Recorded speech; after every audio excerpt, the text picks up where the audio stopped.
Welcome to Judo for the World. In this episode, we're in Germany for the second event on the 2017 World Judo Tour, the Dusseldorf Grand Prix. This will mark the 8th year that the city has hosted this event, and once again, the Mitsubishi Electric halle was packed with an energetic German crowd, eager to see top-level judo.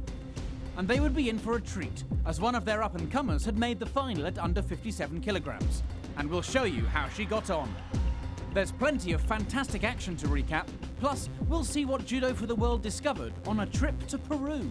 We'll talk to the legendary Lucie Decosse on her new role as a coach with the French women's team. Before finally, we'll follow the exploits of Georgia's Beka Gviniashvili, one of the World Judo Tour's brightest young stars.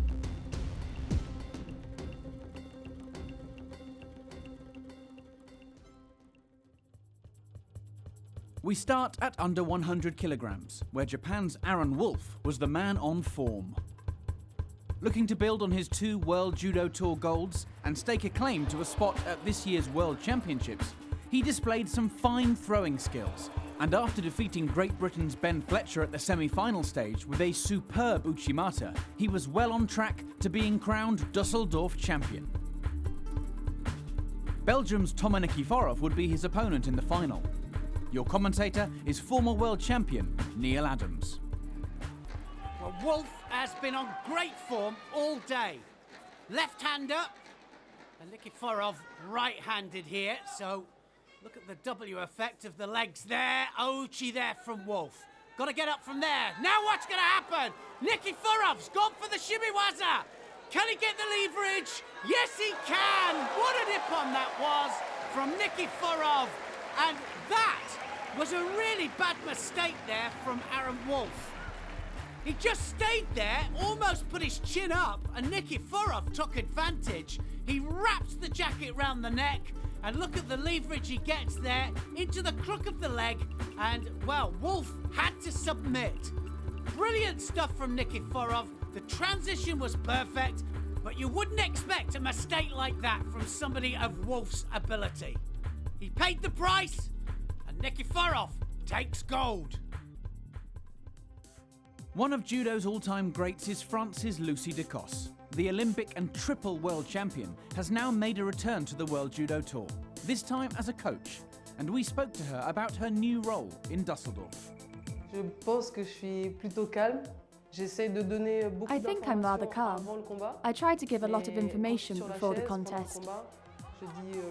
But when I'm in the chair during the contest, I say maybe 2 words, 3 words, like that.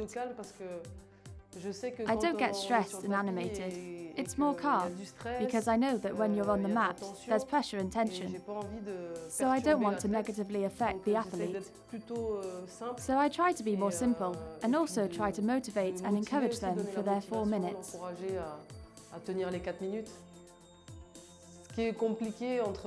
What's complicated about the difference between being an athlete and being a coach is that we know what needs to be done, but we can't go onto the tatami ourselves. We try to give advice, but sometimes we give advice and the athlete on the mat doesn't manage to put it into effect.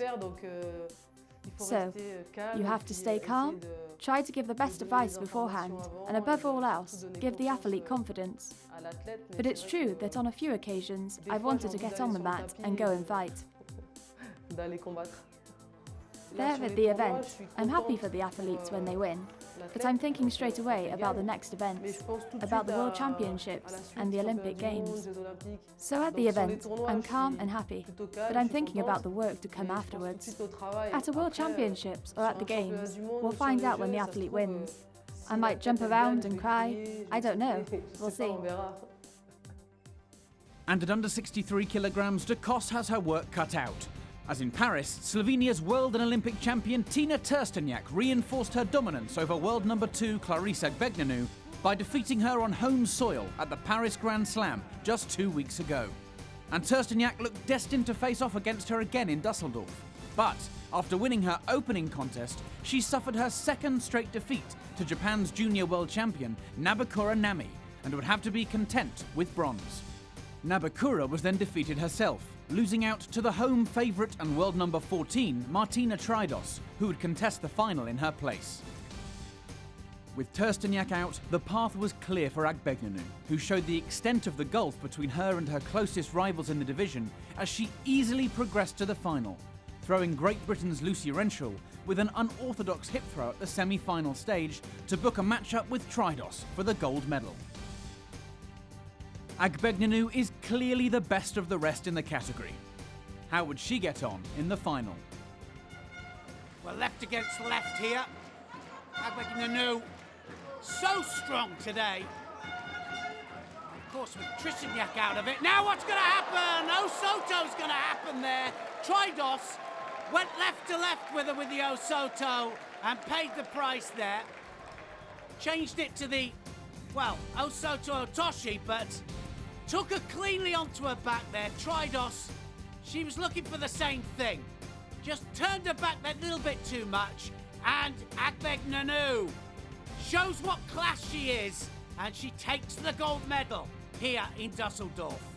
Agbegnanu certainly the best of the rest in this category, but well, Tersteniak seems to have her number. And Lucie Decosse there, very, very happy with that win, but she still needs to work out how to beat Tersteniak. The under 57 kilogram division saw another chance for a home gold, as junior European champion Teresa Stoll made it through to the final, where she would be hoping to take her first World Judo Tour podium and get the crowd going, as she did on her path to the gold medal matchup. Standing in her way, however, was the formidable Sumia Dorjshiren of Mongolia, the Olympic silver medalist and world number 1.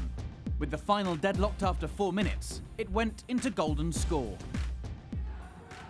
Well, 45 seconds into golden score here, and, well, the crowd absolutely lifted here. They want Stoll to get it. Now what's going to happen? Oh, she's taken it back there. She gets the score, and the crowd erupt. That was superb stuff from the junior European champion, and the crowd celebrate. Great stuff. It was not even a minute into golden score. They were near the edge here. Dorjshiren, well, she does an attack that's not strong enough, gets taken backwards, and that was a wonderful score for Stoll and her first gold medal at a Grand Prix tournament, and it's not going to be her last. The Germans absolutely love their judo. 8 years on the trot, they've put this tournament forwards, and they've done a great job here, as usual. And what a way to celebrate here. Teresa Stoll, the junior European champion, wins here in Dusseldorf.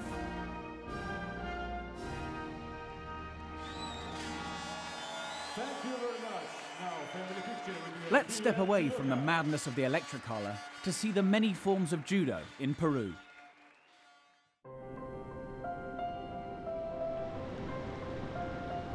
En Perú tenemos dos maravillas del mundo, Machu Picchu y el río Amazonas.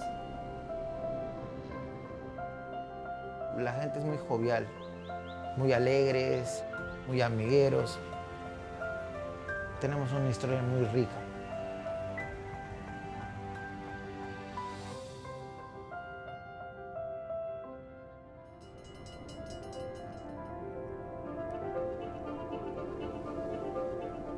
Nací en Lima. Me trajo aquí la idea de conocer a mi madre. Fue muy bonito conocer a mi madre biológica y a la Pachamama, la Madre Tierra. En Cusco hay una mezcolanza de todas las culturas. Estamos entre 3.000 y 3.500 metros sobre el nivel del mar. Cuando yo llegué no había ningún club de judo y dije voy a continuar haciendo lo que me gusta, que es el judo. En el Cusco hay diferentes realidades. Hay personas que viven en la calle, personas que tienen problemas. En un dojo les da como encontrar agua en el desierto. Les da vida. Me siento como ese padre que los lleva de la mano a un principio y después le dice, hasta acá te acompañé, ahora te toca a ti enrumbar, como lo hicieron mis senseis conmigo. Por esa entrega de muchos profesores, ya se puede decir que en el rincón más remoto tenemos judokas que están favoreciendo a esto.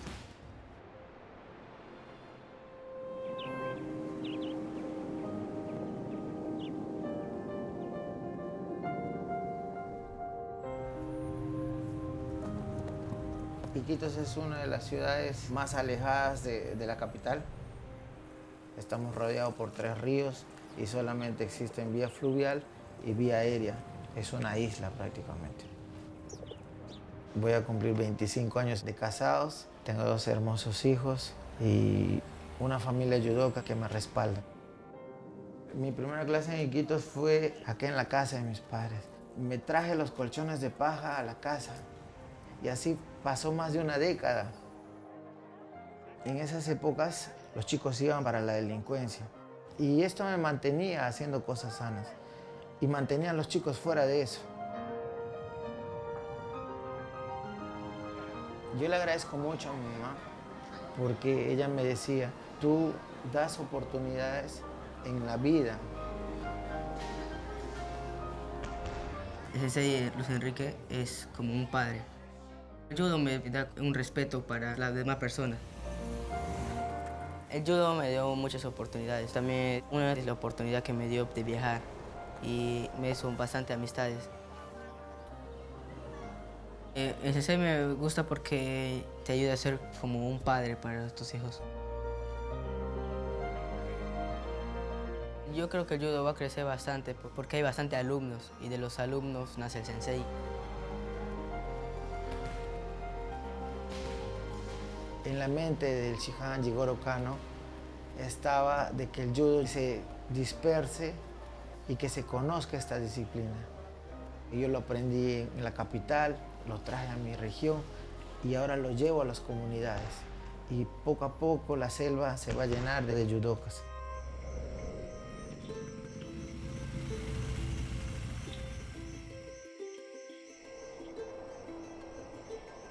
Santa Marta es parte de la Amazonía y está rodeado mayormente de purita naturaleza.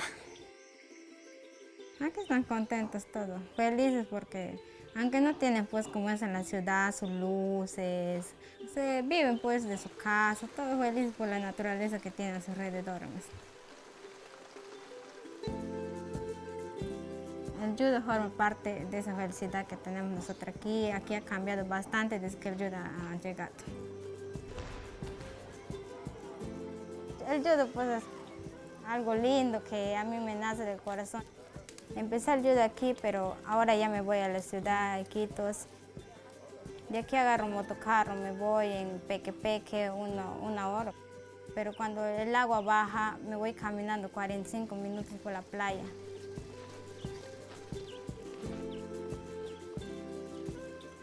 Mi sueño es tener un Amazonas lleno de judokas. Lo voy a tener esa oportunidad de hacer crecer más al judo y lo voy a llegar a hacer.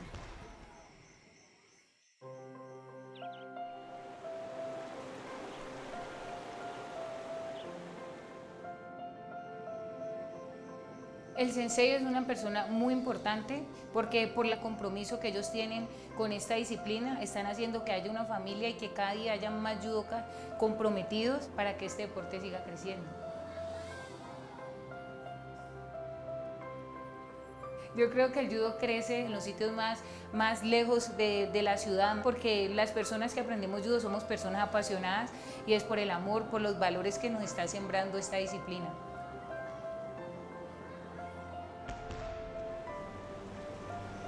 El judo empezó en Lima y se fue expandiendo.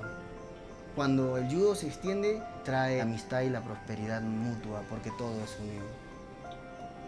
El judo se ha extendido en el mundo porque es una forma de vida que te brinda oportunidades, que te da felicidad.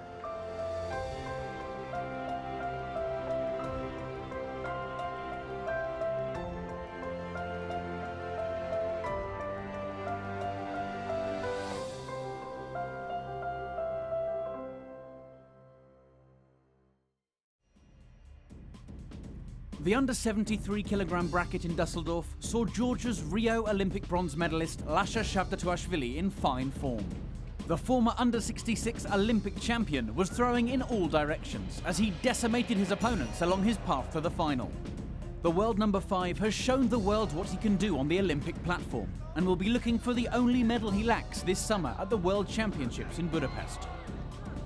But his opponent in the final, Russia's Denis Yartsev, had also displayed fantastic judo during the day. throwing for 2 big Ippons as he set up a showdown with Gviniashvili. Which one of these throwing machines would emerge victorious in Dusseldorf? Gviniashvili, Shido down, so he's got to attack. Now what's going to happen? Yartsev takes him back! That's what happens! Brilliant stuff from him there. The Georgian attacks. Well, he tries the Kosoto, but actually, look how he leans onto that arm there, Yartsev, and he just forces him down. Tewaza at its best. Brilliant stuff. He's been on cracking form all day. Yartsev now. What's going to happen from this position here? Gviniashvili needs to score. He's going to climb on top of the Kosoto. Oh, and what a technique that was. Yartsev takes him over. And, well, the Olympic champion from London at under 66 kilograms there couldn't do anything about that. Yartsev climbs on top of him. It started inside, finishes out. That doesn't make any difference. But look at him change his direction there, and he changes his weight distribution. He climbs on top of it, controls the upper part of the body, and he absolutely buries him onto his back. And Gviniashvili was trying to get off it, but there was no chance.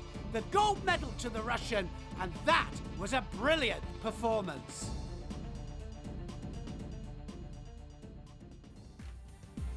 Under 48 kilogram gold went to Japan, as junior world champion Tanaki Funa defeated Melanie Clement of France in the final with a pin to notch up her 3rd World Judo Tour gold.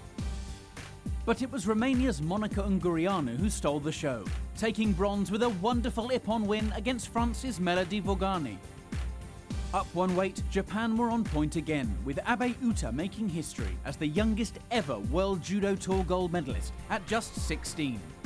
The younger sister of the latest under 66 kilogram sensation Abe Hifumi showed she's ready to wow the world just like her brother, as she displayed the family throwing skill throughout the day in Dusseldorf, eventually scoring Wazari against Bouchard of France to take gold.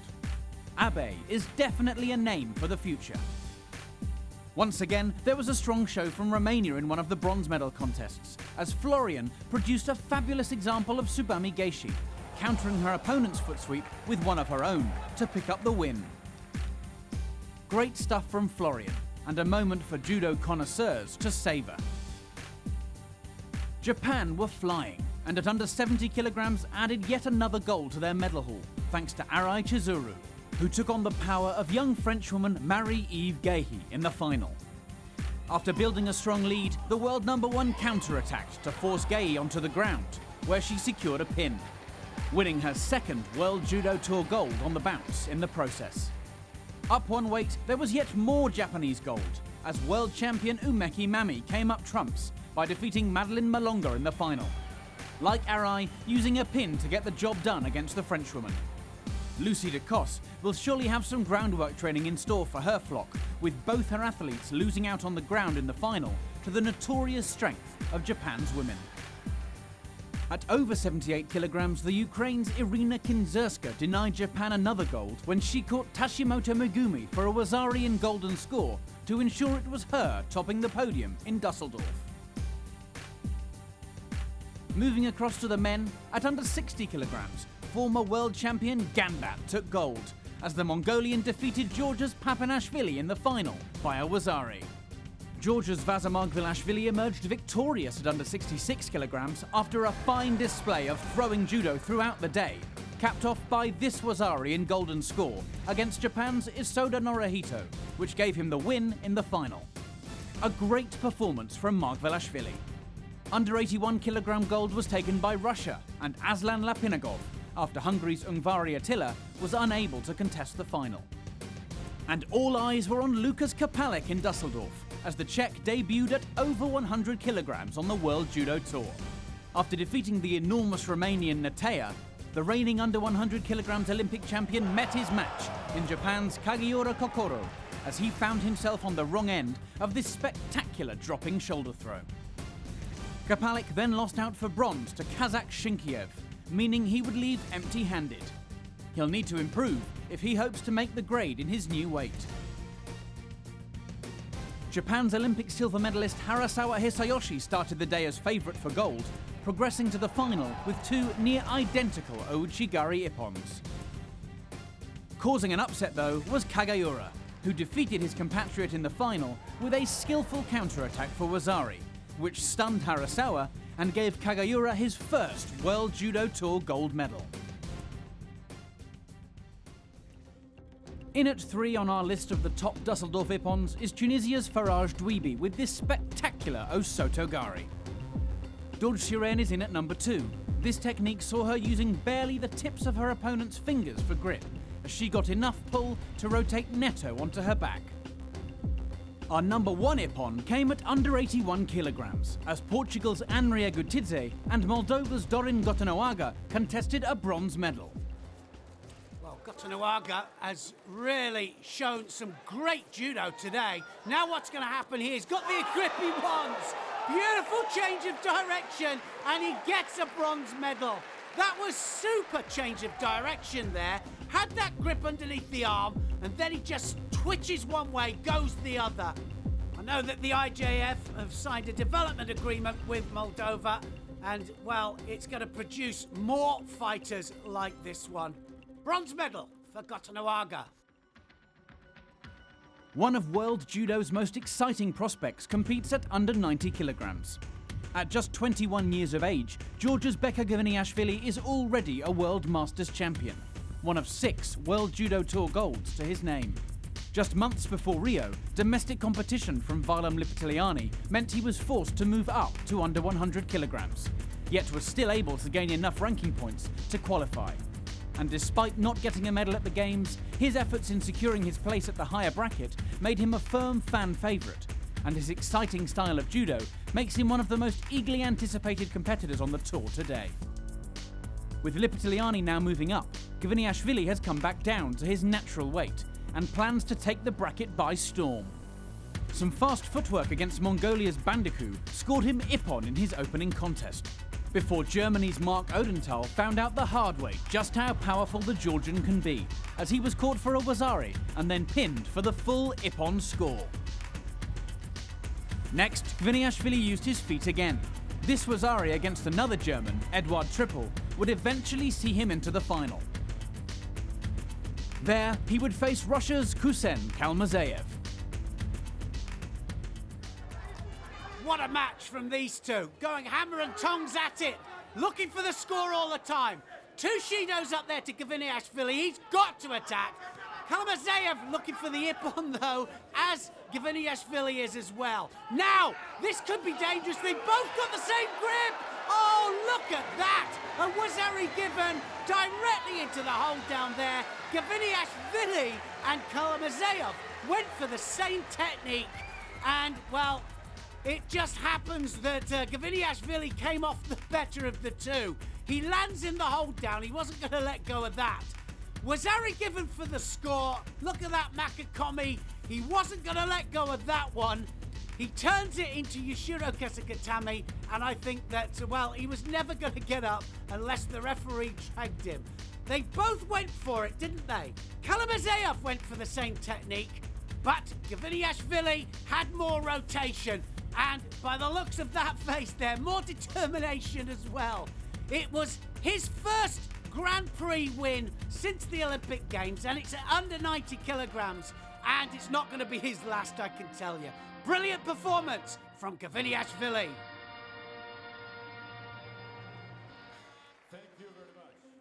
So that's it from this electric Grand Prix in Dusseldorf. Next time, we'll be in Azerbaijan for the Baku Grand Slam.